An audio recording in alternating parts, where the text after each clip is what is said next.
Que el Señor les bendiga, amados, en Cristo Jesús. Vamos a ir al sermón del día del Señor. Por favor, acompáñenme a la Segunda de Corintios. Segunda de Corintios, capítulo 3.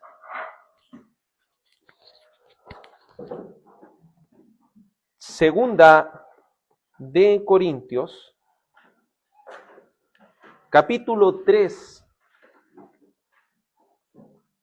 Estudiaremos desde el verso 4 al verso 17 y dividiremos este sermón en dos para así poder abordarlo. Segunda de Corintios, capítulo 3,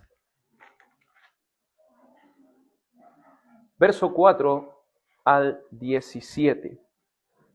A medida que lo vayamos encontrando, por favor, los vamos poniendo de pie para que así podamos leer todos juntos esta porción de las Escrituras. Segunda de Corintios,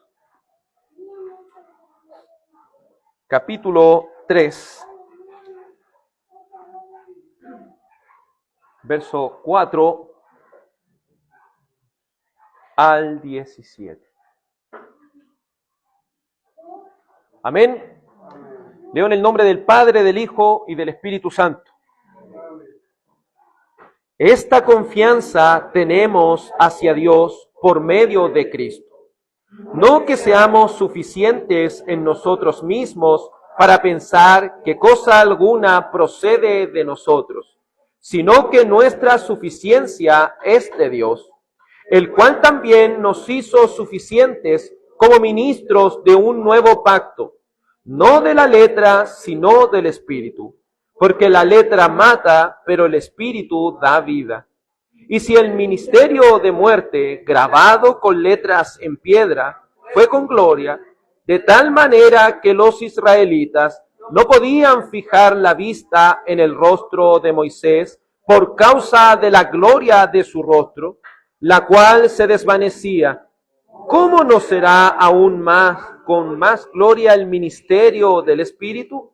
Porque si el ministerio de condenación tiene gloria, mucho más abunda en gloria el ministerio de justicia. Pues en verdad, lo que tenía gloria, en este caso, no tiene gloria por razón de la gloria que lo sobrepasa. Porque si lo que se desvanece fue con gloria, mucho más es con gloria lo que permanece. Teniendo, por tanto, tal esperanza, hablamos con mucha franqueza, y no somos como Moisés, que ponía un velo sobre su rostro, para que los israelitas no fijaran su vista en el fin de aquello que había de desvanecerse. Pero el entendimiento de ellos se endureció, porque hasta el día de hoy, en la lectura del antiguo pacto, el mismo velo permanece sin alzarse, pues solo en Cristo es quitado. Y hasta el día de hoy, cada vez que se lee a Moisés, un velo está puesto sobre sus corazones. Pero cuando alguien se vuelve al Señor, el velo es quitado. Ahora bien, el Señor es el Espíritu, y donde está el Espíritu del Señor hay libertad. Pero todos nosotros, con el rostro descubierto, contemplando como en un espejo la gloria del Señor, estamos siendo transformados en la misma imagen, de la gloria en gloria, como por el Señor, el Espíritu. Amén. Oremos al Señor para que nos dirija en este sermón. Padre Celestial, hemos leído ya las Escrituras y te ruego, te suplico, Señor, que me permitas interpretarla de manera fiel. Te ruego que tu Espíritu Santo me sea dando la iluminación para que así pueda dar a conocer con precisión su santa palabra. Te ruego que cada hermano y que cada hermana pueda estar comprobando a través de las Escrituras si todo lo que se está siendo enunciado están en ellas. Te ruego, Padre Celestial, por cada uno de los que escuchará este mensaje, para que les guardes, Señor, de todo sueño, de todo aquello, Padre Celestial, que pueda transformarse en un impedimento para cumplir también este segundo mandamiento, Señor, porque hemos de adorarte con solemnidad, hemos de adorarte, Padre Celestial, con decencia, respetando, Señor, tu gloria. Ayúdanos, Padre Celestial, a que cada uno de nosotros haga todo el esfuerzo posible para prestar atención a tu santa palabra. Señor, que tu palabra corra y sea glorificada, que tu palabra nos alimente, porque necesitamos de este alimento que es tu santa verdad para nuestra alma. Permíteme, Señor, hablar al alcance de todo entendimiento y que así cada uno de nosotros pueda ser edificado para tu gloria. En el nombre de tu amado Hijo Jesús, amén y amén. Hoy veremos el título de este sermón, La confianza de los ministros del nuevo pacto. La confianza de los ministros del nuevo pacto. La vez pasada vimos a través de las Escrituras que un ministerio efectivo no depende de la elocuencia del ministro, no depende de las estrategias humanas, ni de la voluntad del hombre, porque un ministerio efectivo proviene de la obra del Espíritu Santo de Dios, quien de sobremanera actúa dejando una evidencia sólida de pecadores transformados desde sus corazones. En esa misma línea analizaremos hoy la confianza en la cual descansan los ministros del nuevo pacto, a diferencia de los del antiguo. Veremos en primer lugar que la confianza de los ministros del nuevo pacto está en que su suficiencia proviene de Dios. En segundo lugar, veremos que la confianza de los ministros del nuevo pacto es que la gloria de este nuevo pacto es superior a la del antiguo, porque es del Espíritu y no de la letra, porque es bajo el ministerio de justicia, porque posee una gloria permanente, porque el entendimiento es mayor y porque somos transformados a su imagen. Veamos lo que dice el apóstol Pablo en esta segunda de Corintios 3, verso 4. Esta confianza tenemos hacia Dios por medio de Cristo. Los ministros del nuevo pacto descansan en la voluntad soberana de Dios. Reconocen primeramente su incapacidad. Nótese que el apóstol dice, esta confianza tenemos hacia Dios por medio de Jesucristo. Ellos no creen tener una suficiencia por su relación directa con Dios fuera de Cristo, sino que dicen que su suficiencia proviene de Dios en Cristo, reconociendo que por la obra sobrenatural del Espíritu Santo, los creyentes son transformados, pero no solo transformados, sino que también son unidos a la persona de Jesucristo para ser uno solo con Él, tanto en su vida como en su muerte y tanto también en su resurrección. Porque si hemos sido justificados solo por medio de la fe, lo hemos sido por medio de la vida perfecta de nuestro Señor Jesucristo. Y también por medio de su muerte en expiación por cada uno de nuestros pecados. Así los ministros del nuevo pacto descansan en aquel mediador, en aquel Jesucristo.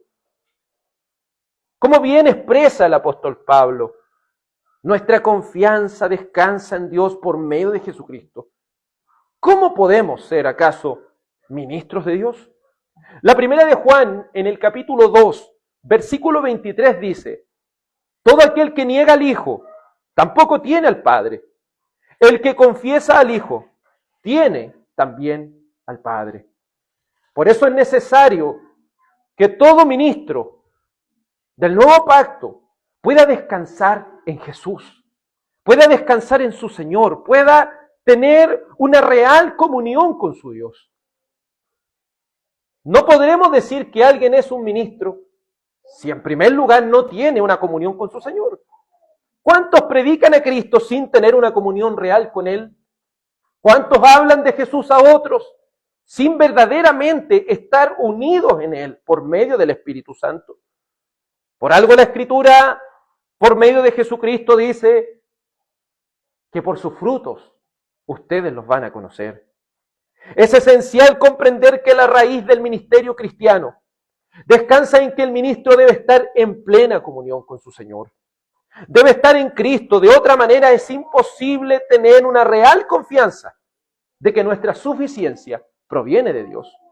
Es triste ver hoy cómo tantos que se autodenominan o han sido colocados como ministros por la voluntad de los hombres no están en comunión con Dios por medio de Jesucristo. Creer estar en Dios. Ellos creen estar en Dios, pero poseen una falsa confianza porque no descansan en la gracia de Dios, no descansan en la justificación solo por medio de la fe. Más bien se creen autosuficientes, se creen intocables, se creen santos delante de los hombres. Pero como Cristo confortó a los fariseos, los confrontó, les dijo, tristemente ellos son hipócritas, son semejantes a sepulcros blanqueados, por fuera lucen hermosos, pero por dentro están llenos de huesos de muerto y de toda inmundicia. Así también estas personas por fuera parecen justos delante de los hombres, pero por dentro están llenos de hipocresía y también de iniquidad. Este mensaje no es solo para los ministros del nuevo pacto, es también para todos aquellos que han nacido de nuevo y han sido comisionados por Dios. En Mateo 28:19 a predicar el Evangelio a toda criatura. Todos aquellos que quieren predicar a Cristo, todos aquellos que quieren predicar su Evangelio, primeramente deben preocuparse de que realmente tengan una comunión con Dios por medio de su Hijo. Por eso este mensaje, amados hermanos, viene a despertarnos a nosotros y nos viene a preguntar, ¿estamos predicando a Cristo? Y si verdaderamente estamos predicando a Cristo y decimos que somos cristianos, ¿estamos en comunión con nuestro Señor? Si hay algo que hace el culto de manera pedagógica, es enseñarnos a nosotros a que no solo el día del Señor confesemos nuestros pecados, sino que esto lo llevemos a la vida diaria. A que constantemente estemos en comunión con Dios por medio de nuestro Señor Jesucristo, confesando nuestros pecados delante de Él, reconociendo que Él es fiel y justo para perdonar nuestros pecados y también para limpiarnos de toda maldad.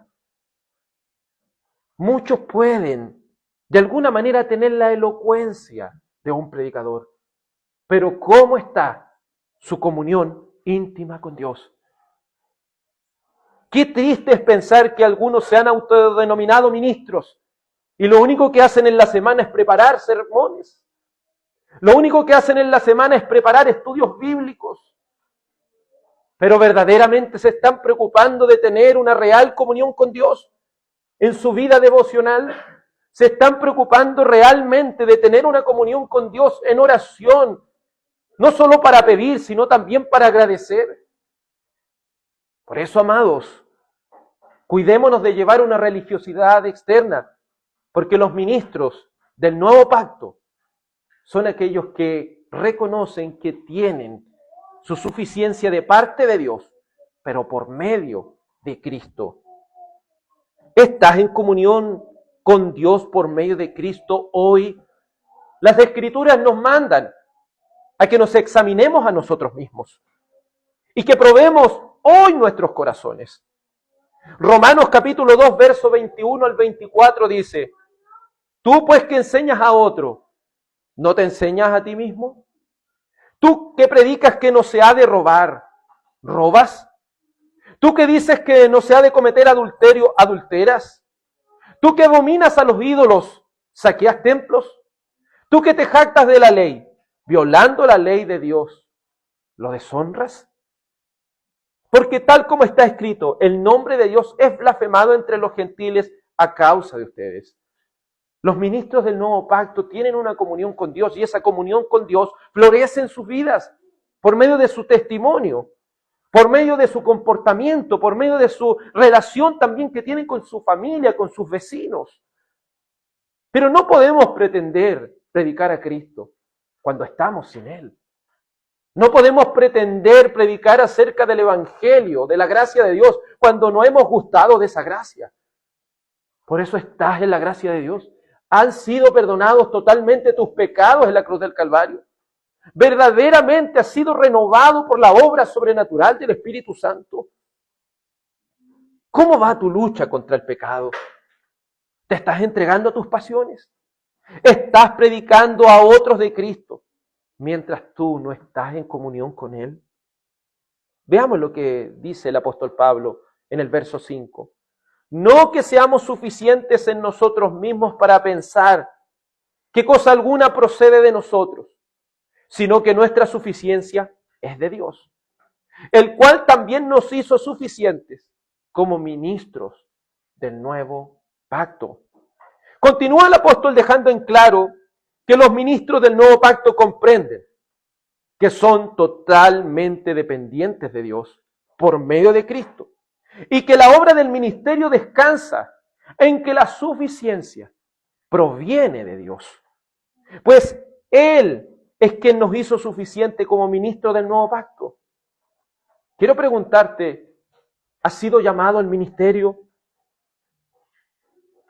Si tu respuesta es sí, pregúntate, ¿estás en Cristo? ¿Cómo está tu relación con Dios? ¿Reconoces tu incapacidad delante de Dios? Porque aún el apóstol Pablo, a quien Dios usó grandemente, puede reconocer que él no es suficiente en sí mismo. Por eso quieres probar si alguien es un ministro de Dios, examínalo. Si verdaderamente él depende totalmente de Dios y no de sus estrategias, y no de su elocuencia, y no de su propia capacidad. ¿Reconoces tu capacidad? ¿Crees que Dios te ha hecho suficiente para la obra del ministerio? Hechos capítulo 20, versículo 28 dice, el Espíritu les ha hecho obispos para pastorear la iglesia de Dios, la cual Él compró por su propia sangre. Los ministros de Dios no se hacen ministros a sí mismos, sino que Dios los elige para ese propósito. Y los elige para ese propósito, pero en primer lugar siendo ellos mismos renovados, siendo ellos mismos teniendo una comunión plena con su Señor. Es Dios el Espíritu Santo quien hace suficiente a los ministros del nuevo pacto, porque los ha llamado al ministerio. Y ese llamado es reconocido y evidenciado por otros. Por eso no son un presbítero de pastores los que eligen a un pastor, no son la congregación los que eligen a un pastor, sino que ellos son los que reconocen que Dios ha apartado a esa persona por la obra del Espíritu Santo. Son ellos los que reconocen, no eligen, sino reconocen la obra que Dios ha hecho en ellos. Porque saben que por sí mismos ellos no pudiesen hacer todas estas cosas. Porque ellos, estos mismos ministros, manifiestan que no son suficientes, que son incapaces, pero que han sido capacitados por la obra sobrenatural del Espíritu Santo. La confianza que todo ministro del nuevo pacto tiene es también, en segundo lugar, que la gloria del nuevo pacto es superior al antiguo. Vemos que los ministros del nuevo pacto, siguiendo, ¿cierto?, la línea de lo que dice el apóstol aquí, verso 5, no que seamos suficientes en nosotros mismos para pensar que cosa alguna procede de nosotros, sino que nuestra suficiencia es de Dios, el cual también nos hizo suficientes como ministros del nuevo pacto, no de la letra, sino del Espíritu, porque la letra mata, pero el Espíritu da vida. Algunos tomaron este texto en nuestro país para justificar de que no debemos leer mucho la Biblia. Porque dicen, no, es que la letra mata. Y el Espíritu es el que vivifica. Dejémonos por el mover del Espíritu y abandonemos las Escrituras. Eso es totalmente contrario a lo que aquí está diciendo. Porque el contexto está hablando de aquella ley que fue recibida en piedra. Aquella ley que fue recibida, si lo podemos decir, y escrita en piedra. Pero en el nuevo pacto es espiritual porque esa ley ahora es escrita en el corazón de aquellos que han sido renovados por la obra del Espíritu Santo. Y así contrasta el apóstol, que la gloria del nuevo pacto es superior al antiguo, porque esta gloria que éste tiene no es de la letra, sino del Espíritu. La letra, ¿qué es lo que hacía en el antiguo pacto? Mataba y condenaba a las personas. Nótese que en Éxodo capítulo 32, cuando Moisés baja con estas tablas de la ley escritas con el dedo de Dios, el pueblo de Dios ya había quebrantado esa ley. Porque esa ley, ¿dónde estaba habitando primero? En piedras. Y no estaba habitando en el corazón de ellos. ¿Y qué trajo?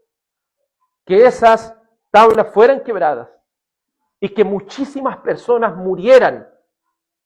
Porque ¿qué es lo que trae esa ley, ese juicio?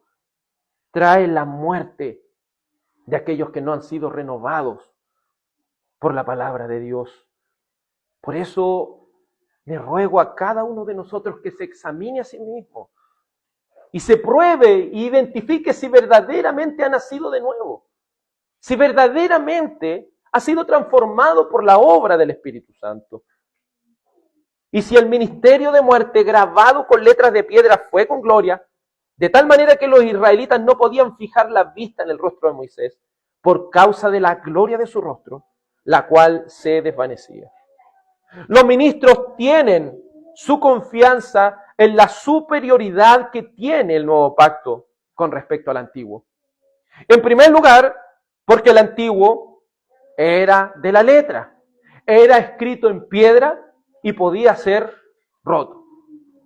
Podemos decir que en el antiguo pacto era un pacto mixto donde estaban creyentes como no creyentes. Y a su vez, esas personas que estaban dentro de ese pacto podían quebrantar ese pacto. Obviamente los que no eran creyentes lo iban a quebrantar. ¿Y qué es lo que recibían? Sino la muerte, la lapidación, el juicio. En el antiguo Israel, aquellos que cometían pecados bajo la ley, pecados específicos, específicamente la Escritura mandaba que estas personas debían ser apiedradas, debían morir, porque la paga del pecado es la muerte. En cambio, en el nuevo pacto, en el pacto de gracia prometido en Jeremías 31:33, deja ver que es superior, porque esa ley ya no estaría en piedra, sino que estaría, ¿a dónde ahora? En el corazón de cada uno de los que están en el pacto de gracia, en el nuevo pacto. Todos los que están en el nuevo pacto, en su corazón está escrita la ley de Dios. ¿Y por qué ha sido escrita en su corazón? Porque han sido renovados por la obra del Espíritu Santo. En cambio, el nuevo pacto, el pacto de gracia prometido en Jeremías 31:33, deja a ver que es superior porque la ley estaría escrita en el corazón de los creyentes y no en piedra. Por lo cual este nuevo pacto no puede ser roto. Todos los que están en el nuevo pacto son salvos porque ese pacto está obviamente escrito también la ley del Señor en el corazón y no puede ser quebrantado, porque Cristo ha cumplido tanto con su obediencia activa como su obediencia pasiva. Tercero, mientras que dentro del antiguo pacto yacía el ministerio de la muerte, al demandar obras como condición para la salvación, recuerde lo que decía el antiguo pacto, haz esto y vivirás, porque el antiguo pacto es una recapitulación de ese pacto de obras, que debía ser cumplido por Cristo. Pues el hombre después de la caída quedó en una total incapacidad de cumplir ese pacto de obras. El antiguo pacto demandaba también obras, de acuerdo a lo que dice Deuteronomio 27:26. Maldito el que no confirme las palabras de esta ley para ponerlas por obra. Y todo el pueblo dirá, amén. Entonces en la antigüedad ese antiguo pacto lo que producía era muerte. Y era muerte porque el que no cumplía estas cosas debía morir. Tal como lo era en el pacto de obras que en el principio el Señor hizo con el hombre, en el cual se comía del fruto, ¿qué le iba a pasar? Iba a morir. Así también en el antiguo pacto, si el que no permanece en estas palabras para ponerlas por obra, debe morir. Debe morir y debe ser maldecido por eso.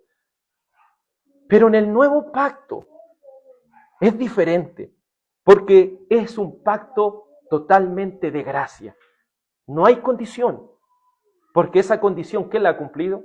Nuestro Señor Jesucristo en la cruz. Y también en su obediencia perfecta en esta vida. El antiguo pacto era con defecto, porque no podía salvar en su sustancia a los que estaban en él, como dice Romanos 8, 3 al 4. Pues lo que la ley no pudo hacer, ya que era débil por causa de la carne, Dios lo hizo enviando a su propio Hijo en semejanza de carne de pecado, y como ofrenda por el pecado, condenó al pecado en la carne, para que el requisito de la ley se cumpliera en nosotros, que no andamos conforme a la carne, sino conforme al Espíritu. Como le dije, el antiguo pacto es una recapitulación del pacto de obras. El que no realiza el pacto de obras, ¿qué es lo que debe hacer? Morir. Pero ¿quién cumple ese antiguo pacto?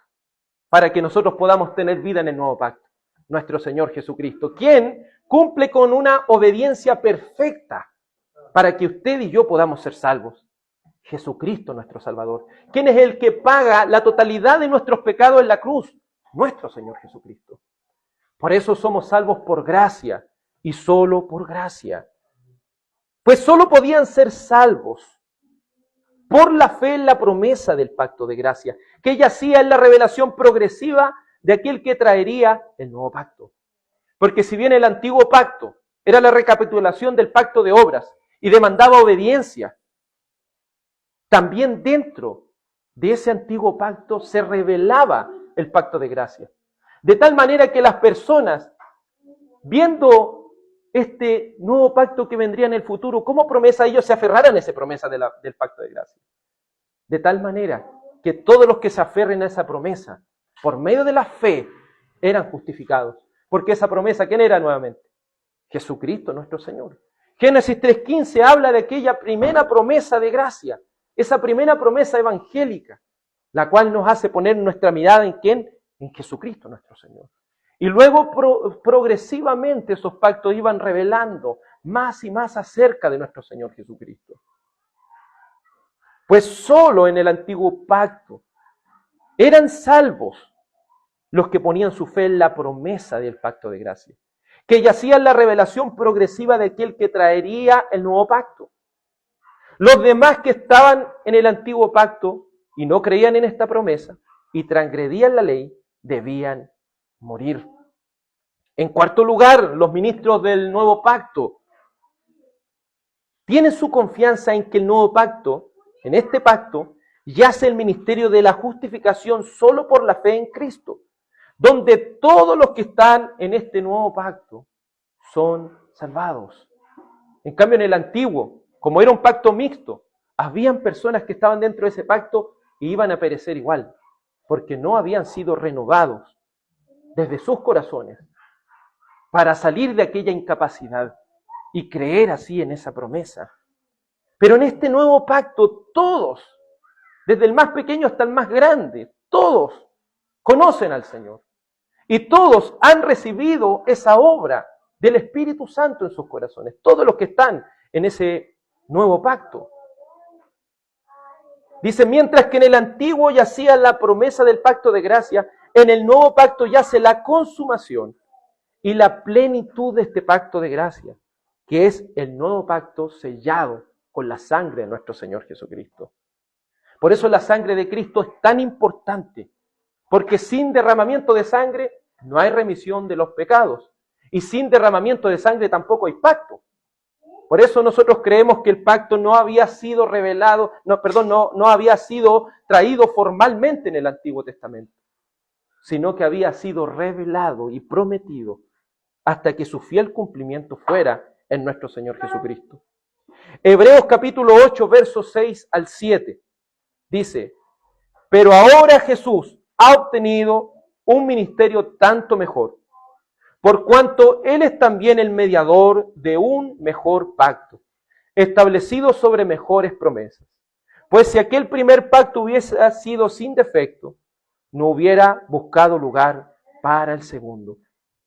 ¡Qué bendición tienen los ministros del nuevo pacto!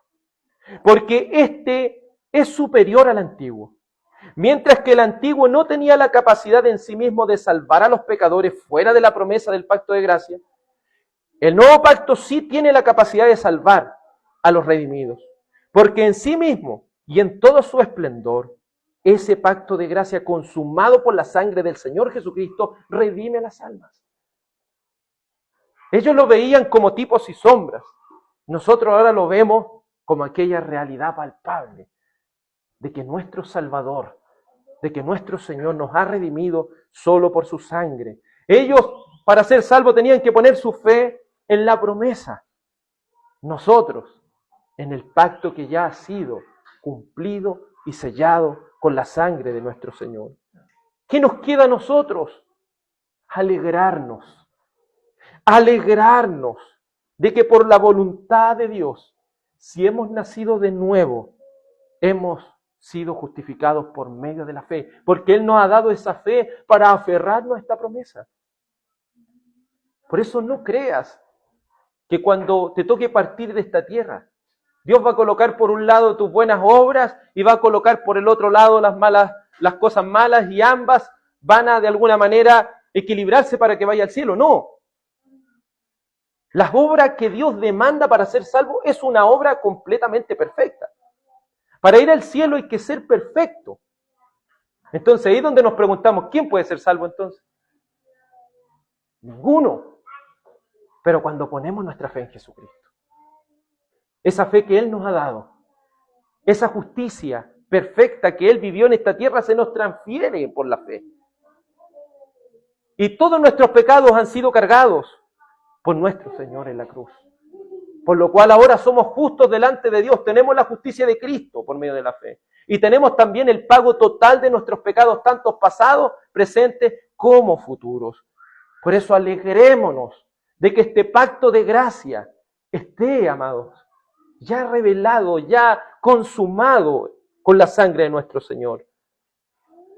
Por eso tú que aún no has nacido de nuevo, tú que aún estás lejos de este evangelio, tú que aún no has abrazado por la fe esta maravillosa salvación que hay en Cristo Jesús, ruega al Señor que te dé un nuevo corazón. Si pudiese pedirte algo hoy, si aún no has nacido de nuevo, es que puedas rogar a Dios y decirle: Dios, dame un nuevo corazón para que pueda creer verdaderamente en ti y pueda aferrarme a tus santas promesas. Segundo lugar, este nuevo pacto y esta esperanza que tienen los ministros del Señor, los ministros del nuevo pacto, es que este nuevo pacto está bajo el ministerio de la justicia o de la justificación. Verso 8 dice: ¿cómo no será aún con más gloria el ministerio del Espíritu? Porque si el ministerio de la condenación tiene gloria, mucho más abunda en gloria el ministerio de justicia. Pues en verdad, lo que tenía gloria, en ese caso no tiene gloria por razón de la gloria que lo sobrepasa. Cuando se le da este antiguo pacto a Moisés, él tiene un velo que colocarse en su cara. Y se coloca ese velo porque no podían resistir esa gloria a las personas que estaban frente de él. Pero este nuevo pacto es muy superior, porque mientras esa gloria se desvanecía del rostro de Moisés, esta gloria que Dios nos ha dado por medio del ministerio de la justicia, de la justificación por medio de la fe, permanece. Por eso posee una gloria mayor, una gloria permanente, mientras la otra poseía una gloria que se desvanece. Porque cuando el nuevo pacto vino, el antiguo pacto tuvo que desaparecer. Cuando el nuevo pacto vino, el antiguo pacto tuvo que quedar como viejo y en desuso para darle lugar a este nuevo pacto, establecido con mejores promesas. El apóstol continúa contrastando el ministerio del antiguo pacto con el del nuevo pacto. Si en el antiguo pacto tenía gloria, el nuevo pacto, al ser superior, posee una mayor gloria, porque posee el ministerio del Espíritu Santo. Esto no quiere decir, amados, de que en el antiguo pacto el Espíritu Santo no existía. o que no obraba. El Espíritu Santo obraba en los corazones de aquellas personas que estaban y que eran elegidos del Señor. El Señor desde sus comienzos ha obrado a través del Espíritu Santo para traer regeneración en los corazones. Pero ahora en el nuevo pacto, todos los que están en ese nuevo pacto reciben esa obra sobrenatural del Espíritu Santo que transforma sus corazones. Es decir, todos los que están bajo este nuevo pacto, sus corazones son transformados por completo. Y así su salvación es asegurada por la obra de Dios. En el Antiguo Testamento los creyentes eran regenerados. Pero en el nuevo pacto hay una mayor gloria en aquellas conversiones, ya que no son bajo las figuras y sombras de la promesa del Evangelio, sino más bien bajo la claridad del Evangelio mismo de Dios que da vida, la plenitud del pacto de gracia que es el nuevo pacto sellado con la sangre de Cristo. Debemos recordar lo que el apóstol dice en Gálatas 3, 24 al 26. De manera que la ley ha venido a ser nuestra guía para conducirnos a Cristo, a fin de que seamos justificados por la fe. Pero ahora que ha venido la fe, ya no estamos bajo la guía, pues todos ustedes son hijos de Dios mediante la fe en Cristo Jesús. El nuevo pacto posee una mayor gloria, porque a diferencia del antiguo, no utiliza la ley como un custodio o guía que conduce a los hombres a la promesa del pacto de gracia. Sabemos que el antiguo pacto utilizaba la ley como un ayo, como un custodio, como un guía, que tenía un carácter preparatorio. Es decir, preparaba a las personas para recibir aquella promesa que vendría en el futuro, esa promesa que es nuestro Señor Jesucristo, encarnado. Pero hoy, en el pacto de gracia, por la fe en el Evangelio consumado en aquel pacto de gracia, ya no en forma de promesa, sino en forma de pacto, con la plena revelación del único mediador de un mejor pacto, nuestro Señor. Antes el pueblo de Dios se hallaba bajo ese custodio de la ley. Ahora se basa bajo el Evangelio de Dios en su plenitud. Anteriormente estaba la ley y dentro de esa ley le revelaba, como le digo, dos cosas: el pacto de obras y también la promesa del pacto de gracia. Y todos los que estaban ahí dentro de ese pacto o recibían el juicio de la muerte o recibían la promesa de la gracia de Dios para ser salvos. Pero en el nuevo pacto es diferente. En este pacto de gracia consumado, ya no como promesa, sino como pacto, ahora, todos los que están dentro de este pacto, todos los que han sido renovados, son salvados por la gracia soberana de Dios. Antes el pueblo de Dios se hallaba bajo ese custodio de la ley. Recuerde que el Señor Jesucristo hace este llamado y dice: venid a mí, todos los que estéis trabajados y cargados, yo los haré descansar, porque mi yugo es fácil y ligera mi carga. Esta ley, lo que provocaba en las personas era algo laborioso, era algo que ellos debían hacer cada cosa a detalle. La ley normaba absolutamente toda la forma de vivencia de estas personas. Pero ahora que el ayo ya nos ha entregado a este evangelio, ahora que este custodio que llevaba a la iglesia del antiguo pacto a conocer esta promesa ya, esta promesa totalmente cumplida en el pacto de gracia, ahora ya estos hermanos pueden ver ahora con más claridad las cosas. Nosotros ya ahora podemos ver con total claridad lo que el evangelio está haciendo en cada uno de los corazones. Qué bendita confianza tienen los ministros del nuevo pacto, porque confían plenamente que las almas que Dios ha puesto bajo su cuidado están bajo una mayor gloria que en la antigüedad. Si han nacido de nuevo, ya son hijos de Dios. Son libres de ese custodio de muerte que los preparaba y los disciplinaba duramente. Libres para abrazar la bendita y preciosa gracia de Dios mostrada con claridad en el nuevo pacto. Por eso, ¿dónde está nuestra confianza como creyentes? ¿Dónde reside nuestra confianza?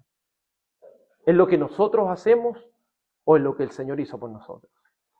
Obviamente en lo que el Señor hizo a través de su vida, muerte y resurrección. ¿Dónde está tu confianza, oh querido creyente? Recuerda que los hijos de Dios son adoptados por su voluntad y pueden tener una plena seguridad de su salvación en Él, porque estamos bajo este ministerio de la justificación por medio de la fe en Cristo, que antes yacía bajo figuras y sombras, pero que ahora nosotros lo podemos ver con total claridad. ¿Has sido justificado por medio de la fe? Estás bajo este ministerio del nuevo pacto. ¿Comprendes con claridad la obra que el Señor ha hecho en la cruz? Quiero que puedas reflexionar, en primer lugar, si estás en Cristo. Si verdaderamente aborreces tu pecado, si verdaderamente Dios está haciendo una obra en ti, y si has abrazado esta verdad de que Jesús ha vivido una vida perfecta por aquellos que creen en Él, ya ha muerto por la totalidad de los pecados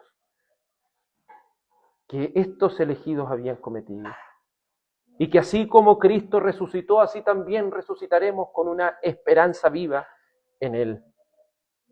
Te ruego que puedas meditar en estas cosas, porque la seguridad de los creyentes no se basa en lo que ellos han hecho, sino en lo que Dios ha hecho y seguirá haciendo en nosotros. Como dice Filipenses 1:6, el que comenzó la buena obra en vosotros, la va a perfeccionar hasta el día de Jesucristo. Porque ahora el Espíritu Santo en el nuevo pacto está en una plenitud, donde cada uno de los creyentes, cada uno de los que han sido renovados por el poder del Espíritu Santo, conocen a su Señor y tienen una comunión íntima con Él. En eso descansa aquella confianza que los ministros del nuevo pacto tienen. No en lo que ellos hacen y harán, sino en lo que Dios ha hecho y hará en sus vidas y en las vidas de los que vaya llamando. Vamos a orar a nuestro Dios Todopoderoso. Padre Celestial, agradecemos inmensamente por lo que has hecho enviando a tu único Hijo, para que tomando un cuerpo humano, tomando naturaleza humana, viviera una vida perfecta y así cumpliera el pacto de obras, pero a su vez cumpliera aquella promesa que se revelaba desde la antigüedad, esa promesa por la cual fueron salvos nuestros hermanos del antiguo pacto, esa promesa de gracia que ahora ha sido consumada y sellada con la sangre de Jesucristo. Agradecemos, Señor, que nos hayas permitido ser participantes de este nuevo pacto, ya no bajo figuras y sombras, sino bajo lo que es concreto y verdadero. Porque se había prometido en la primera promesa de gracia que el Salvador vendría y pisaría la cabeza de Satanás, lo vencería y vendría de una mujer para traer el perdón y la victoria. Gracias te damos, Señor, porque has cumplido tu promesa, porque tú eres fiel y verdadero y porque nos has hecho participantes de esta gloria mayor. Por eso, Padre, los ministros del nuevo pacto tienen una gloria mayor, porque no necesitan cubrirse sus rostros, porque esa gloria que reside en ellos también reside en cada uno de los que han sido renovados por el Espíritu Santo. Gracias te damos, Señor, porque la ley ya no está escrita en piedra, sino que ahora está escrita en nuestros corazones. Porque en los postreros días, Señor, cambiarías ese corazón de piedra y colocarías un corazón de carne, en cada uno de los que participan de este pacto de gracia. Somos salvos solamente por lo que tú has hecho y sabemos que la iglesia de todos los tiempos, sea del antiguo pacto, del nuevo pacto, siempre ha sido salva por la gracia de Dios en Cristo nuestro Salvador. Te ruego, Padre, que si hay alguno entre nosotros que aún no ha nacido de nuevo, te ruego y te suplico por sus almas, para que puedas obrar en ellos, para que puedas, Padre, enviar a tu Espíritu Santo, para que transformes sus corazones. Gracias te damos, Padre, por esta gran salvación que has obrado en nosotros. En el nombre de tu amado Hijo Jesús. Amén y amén. Vamos a cantar un último salmo al Señor para así estar ya despidiendo esta reunión. Bendiciones.